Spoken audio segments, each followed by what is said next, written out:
नमस्कार. माझ्या चॅनलवर खूप खूप स्वागत आहे. चला तर मग आजची आपली रेसिपी आहे कच्च्या टमाट्याची भाजी. कच्च्या टमाट्याची भाजी कशी बनवायची आहे ती दाखवणार आहे मी. त्यासाठी मी घेतलेले स्वच्छ टमाटे धुवून एक बारीक कांदा घेतलेला आहे चिरून. टमाटे आणि कांदा चिरून झाल्यानंतर गॅसवर कढई ठेवली आहे. त्यामध्ये घातलेला आहे 3 ते 4 चम्मच तेल, 1 चम्मच मोहरी, 1 चम्मच जिरे, बारीक चिरलेला कांदा. कांदा छान परतून घ्यायचा. त्यामध्ये मी घातलेला आहे टमाटर छान मिक्स करून घ्यायचं.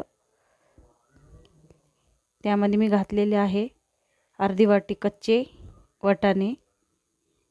वाटाणे आणि टमाटे छान बारीक वितळेपर्यंत शिजवून घ्यायचं आहे. त्यामध्ये मी घातलेले आहे 1 चम्मच मीठ, 1 चम्मच लाल तिखट, 1 चम्मच एव्हरेस्ट मसाला, 1 ते 1.5 चम्मच शेंगदाण्याचं कूट, बारीक चिरलेली कोथिंबीर. छान सगळं मिक्स करून घ्यायचं आहे.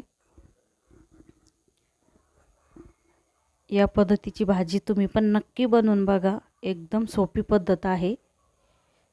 व्हिडिओ आवडला असेल तर लाईक, शेअर, कमेंट करायला विसरू नका.